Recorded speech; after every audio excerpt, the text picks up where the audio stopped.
President Trump has linked his administration's push to lower drug prices to a plan for higher tariffs on imported pharmaceuticals.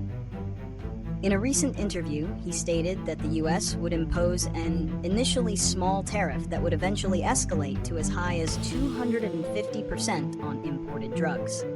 The stated goal is to incentivize pharmaceutical companies to move their manufacturing back to the U.S. The move is part of a broader strategy to leverage trade policy to achieve domestic goals. While the administration argues this will reduce drug costs for Americans and strengthen the domestic supply chain, critics have voiced concerns that such tariffs could ultimately lead to higher prices for consumers and potential drug shortages. The exact timeline and scope of the new tariffs have not been finalized, but the administration is conducting a national security review of the pharmaceutical sector. The core reasons behind President Trump's proposed tariffs on pharmaceuticals are national security and economic protectionism. The administration argues that the U.S. is too dependent on foreign countries, particularly China and India, for essential drugs and their key ingredients. This reliance is seen as a national security risk. As a geopolitical event or trade dispute could disrupt the supply chain and lead to critical drug shortages in the U.S. By imposing high tariffs, Trump aims to force pharmaceutical companies to bring their manufacturing operations back to American soil. The second reason is to address what the administration views as unfair trade practices and an imbalanced trade deficit. Trump believes that by making imported drugs more expensive, domestic production will become more competitive. The goal is to lower drug prices for American consumers, while also creating jobs and strengthening the domestic manufacturing base.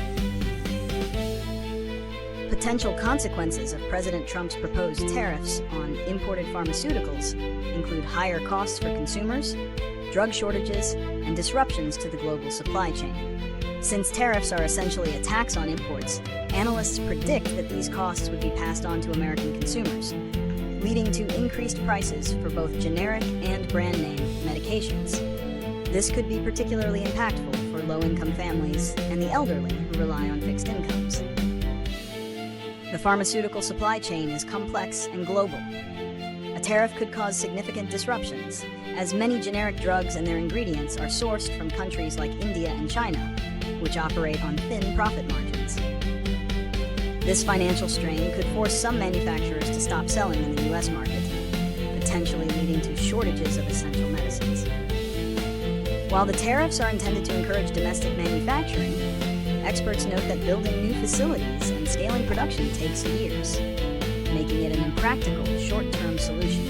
In addition to tariffs, several other solutions have been proposed to lower drug prices and address supply chain vulnerabilities. One of the most prominent is the most favored nation pricing policy, which would tie U.S. drug prices to the lowest prices paid for the same medications in other developed nations.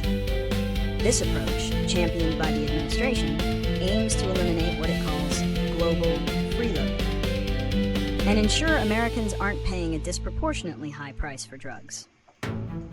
Other solutions include streamlining the approval process for generic and biosimilar drugs to increase market competition. This would create a more competitive landscape and, in theory, drive down prices.